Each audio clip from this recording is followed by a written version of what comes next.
Hi, Zizaran here with another video, and this is day 4 of build week, and we were following the Rue collab guide I had on Corrupting Fever and trying that out, and it was really good. So let's talk about how it went. So I leveled this early on with Splitting Steel and then Helix as soon as we could get that, and then you go up here for the leveling as the guide, and then once you've connected here, you got to start like connecting here so that you can unspec out of those, but it's like you get so little damage if you don't do that. You could instantly go around, but you will have very, very little damage early on because there's not many damage nodes at all, except for these. So you do end up using some regrets in the start, and I obviously used leveling gear because I wanted to do it fairly quickly. This is a meetings, I didn't have time to play a ton on this, so we've only played 5 hours sadly. I am thinking about continuing this character as a Legion farmer. It depends a little bit on how my Full Lightning and Pulsey character turns out, because that might just end up being better. Either way, I just wanted to try Corrupting Fever, what it felt like. The 6th link would be an Empower here, and it was really scary, like how much life it costs, because like it takes a lot of life away. It takes a lot of life away. There was a one point during leveling, I didn't realize how much it was going to take away, and I went down to like 13 life while a monster was attacking me, so I was like, oh. But yeah, I mean, it's pretty straightforward. Obviously, it's like Corrupting Fever with, I was using Kinetic Blast, and then I had Blood Rage. You do have some regen, and I have a lot of life on kill. I was okay with just using Kinetic Blast. That gave me better clear, and I have 1 Pierce from the Poacher's Aim. And then I was using Replica, Conquer Efficiency. I just have a few of those. It's really nice to just avoid bad like mana issues early.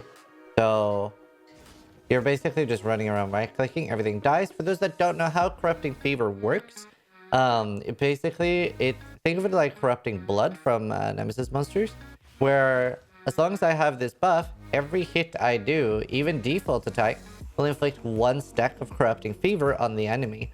And then obviously with Kinetic Blast, it has some overlap. You can see there, like the explosions. So several of those could overlap, especially around walls. And obviously we also have Exsanguinate and Rape that has hit components. Rape has a hit component too, right? Yes, it hits as well. So they both had a hit, and then my KB has a hit. So we instantly we go up to 3 pretty much. We're using a Poet's Pen for that. To help us with stacks, we have Reap and Exsanguinate, so you can see that's like alternating. And obviously Poet's Pen has been nerfed. It's not as good as it used to be in terms of cooldown and stuff, but we do stack up pretty quickly. And then we self-curse with Vuln. And it is a build that struggles a lot on single target, and something that can be very, very scary as well, like another downside, is once you do get an Empower in, you can see that it does a lot of life. So if you do want to like later in the map use it, like you definitely want to make sure you don't fuck up and use it while you already have Adrenaline. Because yeah, you can see it does take literally 3.3k life. So obviously once we don't have Adrenaline, you can see that it is a lot more manageable, especially if you get used to tapping your instant life flask right after. Very, very scary to play on hardcore.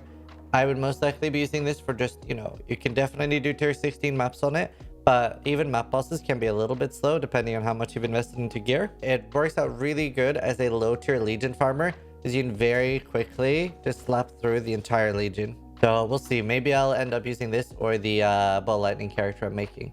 And here, I don't have anything special. We'll just try it out the guide, see how it was. And yeah, it was really good. Obviously, we get Fortify from being a champion, so that's really tanky. And then we take Inspirational next. And then obviously we get Adrenaline. And I can just proc that while mapping. Like, obviously, I don't actually need to activate Corrupting Fever. Once it's active, I just have to keep attacking, and you can see it's refreshing itself with plenty of time to spare. But whenever I want Adrenaline, I will have to activate it again. So if I activate it now, it won't do anything. But as soon as the timer is out, it will. And you do want to have life tap on something else as well. I currently don't. So I'm currently not proccing life tap for the bonus or for the buff for Corrupting Fever, because it can't proc this itself. It's similar to how we used Inspiration in the past. But yeah, as soon as I don't have Adrenaline, I can proc that. So that's pretty much everything I had about this build. Today or later we're going to do Skelly Mages. Just wanted to make a quick sum up on how it went. Hopefully you guys are enjoying build week and getting these like long vids of how I'm like leveling the character and how it feels during early game. And maybe some people are like getting some tips on how to speedrun faster.